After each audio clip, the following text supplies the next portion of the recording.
est exactement 6h55 Dissa Préra. Je suis ravie de te retrouver. Bonjour.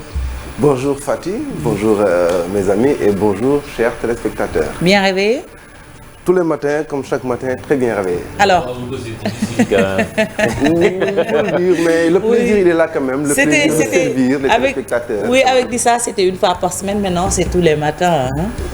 Quand même. Tous les matins. Les habitudes ont commencé à changer. Mais bon, on gère. On va gérer ça. On est d'attaque, comme dit Mortala. Voilà. Ouais. Attaquons avec l'Observateur. On va attaquer, comme vous le dites, Fatih, avec l'Observateur qui, ce matin, s'est réveillé avec, à sa une, les négociations avec Macky Sall. Il dit les secrets d'un coup tordu, les grimaces de dégoût de ses alliés à la présidentielle 2019, Amsatou Sow Sidibé, Pape Diop et Hélène Tine également qui donnent leur avis sur ce remaniement et cette entrée de Idi dans l'attelage gouvernemental de façon générale du gouvernement de Macky. Il y a également le limogeage de la présidence de Boun Abdallah Dionne, les dessous d'un départ surprise. Il a tout verrouillé jusqu'à la dernière minute, nous dit l'Observateur qui également parle d'immigration irrégulière.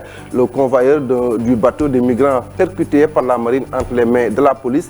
L'année dernière, j'ai réussi 3 convoyages en Espagne, dit-il aux policiers ce matin dans l'Observateur. Nous continuons avec le quotidien qui également s'est réveillé ce matin avec à sa une la nouvelle alliance présidentielle. Lueur et friction, divergence au sein du grand parti. Abdou Mbow qui prend la défense de Idrissa Seck et compagnie. Nous parlons également du processus de paix en Casamance, le MFDC armé pour la paix et le développement dans le sud du pays. Le Sud Quotidien également qui parle de promotion d'anciens libéraux au détriment de ses principaux lieutenants. Macky rebat les cartes, nous dit Sud Quotidien. Maurice Soudjek John, docteur en sciences politiques, nous analyse que le président Sall diversifie les possibilités de combinaison en vue de l'échéance électorale en 2024, nous dit Sud Quotidien, qui revient également sur les problèmes des ODD 6 où l'accès universel à l'eau et à l'assainissement en 2030. Le Sénégal a besoin de plus de 3500 milliards de francs CFA pour atteindre ses objectifs de développement en matière d'eau et d'assainissement. Sud Quotidien n'a pas également oublié les élections américaines, vous l'avez dit tout à l'heure avec la page inter présidentielle américaine, jour de vote ce mardi, l'heure de vérité aux États-Unis.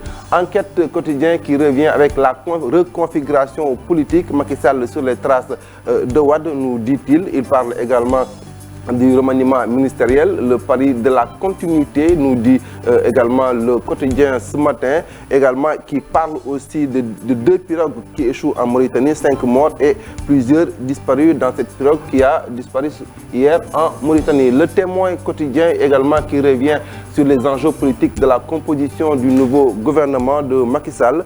Macky Sall blinde son fauteuil, objectif 2024. Les analystes politiques Momar Diong et Ibrahim Bakhoum décrypte la situation politique créée par l'entrée de Réumi au gouvernement et le limogeage des poids lourds ambitieux. Les leçons d'un remaniement ministériel, nous dit le Témoin quotidien. Antoine Félix Diome aussi est à la une du témoin quotidien. Nouveau ministre de l'Intérieur. Un œil de Moscou, 3 points de suspension à la place Washington, nous dit ce matin le Témoin quotidien. Idrissa Seck qui a lâché par beaucoup de ses souteneurs à Thiès. Nous parlons également de l'entrée des libéraux dans le gouvernement. Macky Sall reconstitue le PDS sans Wade, nous dit l'As quotidien, vers une OPAA sur les collectivités territoriales. Idrissa Seck, Omar Sarr, Aïssata Tall Sall et Baldé dans la poche, nous dit l'As quotidien. Moussa Diaw, enseignant à l'UGB, il faut s'attendre à des remous au sein de l'APR, nous dit Moussa Diaw dans l'As quotidien. Les Échos, lui, également a donné la parole à Doudou Wade qui nous dit que les conséquences auraient pu être mortelles. Il parle des conséquences sur l'attaque à la permanence du PDS. Il y a également à la une des Échos la collaboration avec le régime de Macky qu'il a fêtri pendant 7 ans, réuni au bord de l'implosion. Abdou Mbow à la rescousse, nous dit les Échos ce matin. Il y a également le remaniement qui continue. Malick Gakou, pressenti pressenti, excusez-moi, ministre d'État auprès du président de la République, le conseil départemental de Thiès. Le poste de vice-président est celui du premier vice-président libre, les convoitises attisées. Nous dit, on parle également de Source A qui, après l'audition de Souleymane Teliko par le président de la Cour d'appel de Ziguinchor, Assane Ndiaye, le rapport est déposé. Ça sent le fric, nous dit également Source A dans sa une. Depuis 2012, partout où Sora Faye, pour parler de Mansour Faye, est bombardé par son beau-frère, nous dit ce matin Source A, qui également revient sur le démantèlement d'un redoutable réseau de trafic international de drogue dure à Touba. 4 dealers tombent avec de la cocaïne, nous dit Source A ce matin.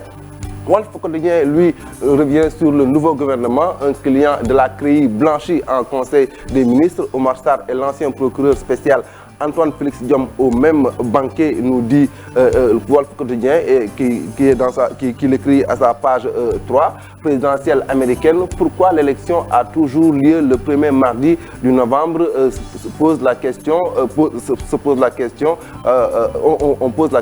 à Walf Quotidien. Il y a également Vox Populi qui revient sur le tout nouveau ministre de l'Intérieur, Antoine Félix Diome, recusé par les khalifistes. Moussa Taye qui demande sa démission. Il a été dans tous les sales coups de Macky. Nous réclamons sa démission. Ça, c'est des propos de Moussa Taye dans Vox Populi, élargissement de la majorité présidentielle parti. Ce que le PS Macky 2012 et Andou Soukali pensent du nouveau gouvernement de Macky. Le Sénégal en passe de vaincre le coronavirus. Plus de 250 malades sous traitement. Les nouveaux cas en très forte baisse, nous dit Vox Populi, qui parle également des caricatures du prophète Mohammed sallallahu alayhi wa sallam. Al-Qaïda menace Macron et appelle à la mort de ceux qui insultent le prophète, nous dit Vox Populi ce matin. La Tribune, lui, s'est réveillée avec l'émigration clandestine, près de 200 morts en moins d'un mois, en se fiant aux différents témoignages des rescapés et études. Une véritable hécatombe, l'océan cimetière des jeunes.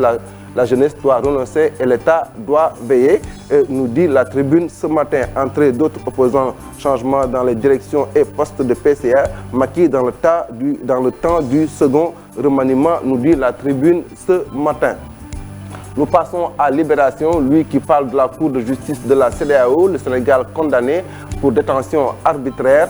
Il parle de l'État, nous dit que l'État devra verser 50 millions de francs CFA à la plaignante Catherine Laïs, illégalement détenue dans l'attente, illégalement détenue dans l'attente de son extradition. La ressortissante belge avait contracté un cancer du col de l'utérus faute de soins, nous dit Libération ce matin. Idylle dans le Maquis, Rewmi s'accroche à la Covid-19 également, nous dit Libération ce matin.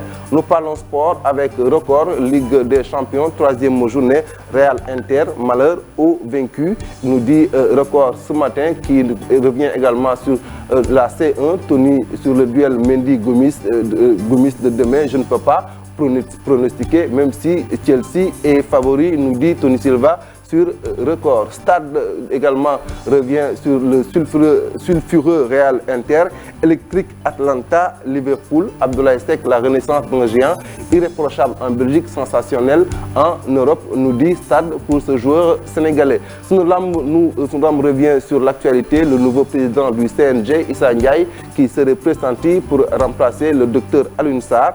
Alioune Sarr est également associé au choix de son successeur. Matar Ba confirme le départ d'Alioune Sarr et de ses amis et dit: nous avons accédé à la demande de ses enfants d'aller se reposer, nous dit un peu Sunlam ce matin. C'est tout, Fatih, pour cette revue des titres de ce mercredi 3 novembre 2020. Mardi 3 novembre. Tu es pressé, hein? Un peu. Le réveil, quand même, c'est pas facile, mais bon, on gère comme d'habitude. Merci beaucoup, Dissa. Merci à vous. Pour cette revue des titres bien détaillée. Rendez-vous demain, Inch'Allah, à partir de 6h30. 6h30. Allez, bonne journée à Dissa Prera. Bonne journée également à vous, chers téléspectateurs. Info du matin, Day Way, Miroir Régional.